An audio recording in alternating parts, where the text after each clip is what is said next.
Exercise 8.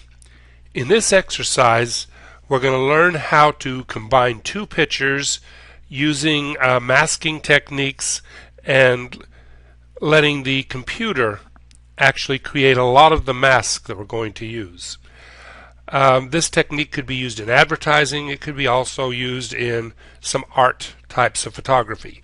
But the main purpose is to learn a new way of creating the mask and also a little bit more about layers. Masking and layers are two of the most important things Photoshop can do. We're going to open the pictures Gordon and car. We'll start with car. That down to size. Now, quite often when you are combining two different pictures together, you may have to change the size of the canvas the picture is on. In this case, we have the car making up most of the picture. We're going to need to add some space at the top to put in another image. So we go over to Image and down to Canvas Size. Now, you'll notice the little graphic here with the center white and all the arrows leading out from it. That means the picture is now centered. And if we simply increase the size of the canvas, it'll stay centered. In this case, I want the car to stay at the bottom of the canvas, new space to be added at the top. So I simply click on the square at the bottom. It's now going to stay centered horizontally, but any space we add to the top will now be open. I'm then going to go in here on the height, and I'm going to change that to 9.5.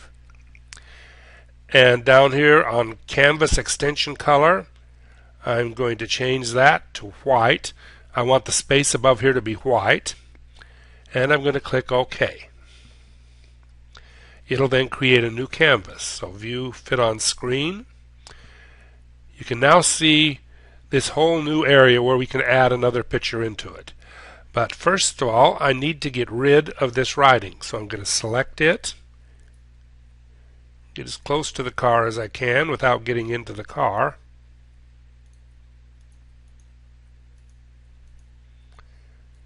Now there, and then we'll delete it. And down at the bottom,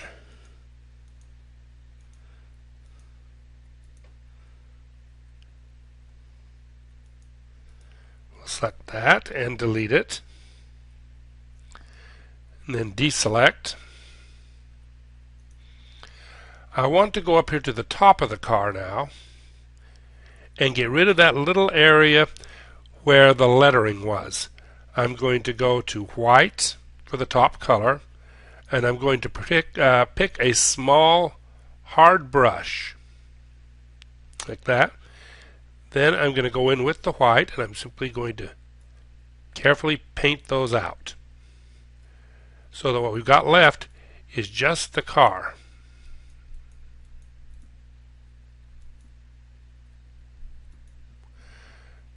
And again, fit it on screen so we can see what we've got here.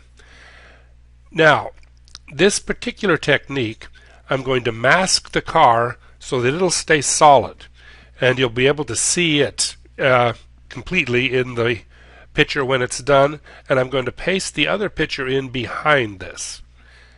So we're going to go over here to the palettes again and go to Channels. Now, this is a black and white picture, so you'll notice the only channel there is gray. I'm going to click on that channel. I'm going to pull it down and duplicate it. Now, what I'm going to be doing here, I'm creating an alpha channel, a channel that will always stay with this picture. Let's get into it. So I want to double click on that space, and we're going to call this Car Mask.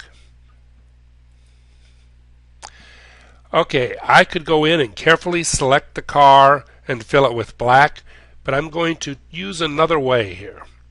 I'm going to use thresholds to do this.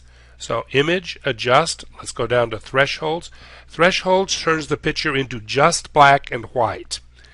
And by moving this little cursor over here, I can make it whiter or I can make it blacker. So what I'm going to do is I'm going to increase the amount of black as much as possible without actually changing the shape of the car. Okay, I think that's about it. So click on that. Then I'm going to go over here to the brush. I'm going to make black the foreground color. I'll take the brush again with this hard little brush tip, make that a little bit larger, and I'm going to go in and I'm going to paint out all of the white that's left. This is going to be a mask that will show the car through, so it needs to be all black. Any place that there's white, remember, will disappear and it will show the image that I'm trying to put behind it. When you get toward the edges, you can enlarge it if you want and make sure you're not painting outside the lines. But we're just going to get all of this black so that it forms a mask of the car and the little bit of shadow around it. Now I'm going to enlarge the area over here as we're getting real close to edges, and I don't want to accidentally paint outside the lines. So we'll just go in here. Again, with the hard brush, you're not going to get a fuzzy edge, so you can get closer to the edges without spilling over. Then I'm just going to hold down the Shift key, get the hand, and I'll make some quick checks to make sure I've got all of the white pin spots out.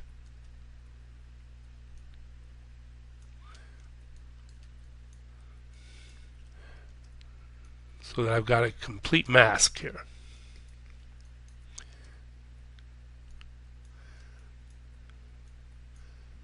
Okay, that looks pretty good. So fit it on screen again.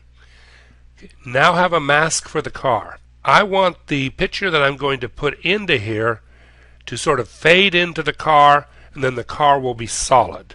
I'm going to do that by using the gradient tool to create a gradient onto this mask, which is going to go from white to black. So I need to make sure white is the foreground color. Up here I need to check transparency, dither, and I need to make sure I've got the first box. These boxes here are how the gradient is going to place the mask. I want it to go straight from white to black, so I need that first box. So this is what it's going to do. Now there's one other change I need to make. I don't want it to interfere with the mask I've already created. So instead of normal mode, I am going to choose this and I'm going to go into darken. We'll choose that. That way it won't interfere with what I've already got here. I'm going to start at a point about ½ inch or so above the car, and while holding down the Shift key, that'll make the line absolutely straight. I'm going to draw a line down to about 1 inch above the bottom of the car, then I'll let go of both buttons. Okay, now you'll see you've created this nice gradient mask in here while leaving the car very solid. So I will now click the gray back on. So we've got that. I'm going to turn the alpha mask off. It'll still be there. It's labeled car mask. Now, if you're a little bit worried about doing this and you don't want to damage this car mask that you've already created, you can simply duplicate this alpha mask by drawing it down, creating another copy of it, so you leave the car solid up here, and then create your gradient mask on this second one. That way, if anything goes wrong, you simply throw it away and try it again. You won't have to recreate the car mask. In this case, I didn't worry about that. I just did it all on one mask, so we'll get rid of that duplicated channel. Okay, we've now got the car. We're going to go back to layers. You won't be able to see anything at this point. But when I go up under selection and go down to load selection, over here where I've got the document labeled as car and I've got channel labeled as gray right now, what I want to do is go to channel and put in car mask, and then I'm going to load that mask in. Okay, so now you will see this little line of marching ants which indicates the mask has been loaded. What I'm going to do is I'm going to put this other picture into here behind the mask. So let's move this over a little bit. And we'll open the Gordon picture. We're going to go into Select and select All. So we've got everything selected. Then we're going to go here to Edit, and we're going to copy that. This will copy this picture and put it onto, we'll put it into the computer so we can then paste it into this other picture. Right now it's onto the clip file, and it'll be existing for putting into there. At this point I wouldn't close it yet, just in case anything goes wrong. I'll go back to this picture of the car. We're going to click on it, and then I'm going to go back over here to Edit, and I'm going to paste it. But what I'm going to do is paste into, not paste, but paste into. That means it'll paste it in behind the mask. So we're going to click that, and you'll notice it put him into here. He's now fading into this car. Also, you'll notice when you're using paste into, the pictures don't have to be the same size. They can be any size you want to put it in. I can also go into here under Edit, Free Transform, and because these are separate images, I can now change the size on these. So let's say I want to make him bigger, so he's going to fill the space here on the canvas. And we'll move that up so I get a corner. So we got him however we want on the canvas. We can then position him wherever we want. Yeah, well, I'll just put it at the top. You could move him down and then do some cropping or whatever later, however you would want. But we'll place him where we want. So we've now got him pasted into the other image. We've got the solid car, we've got him behind it, and we've got him fading into it. Once you got him how you want, double click inside of Free Transform, and it'll put him into the picture permanently. You could then go in and clean it up a little by cropping, whatever you would like to do to it. Once you've got it the way you want, we'll simply go into it and we will flatten it. So Layer, Flatten to make it one picture.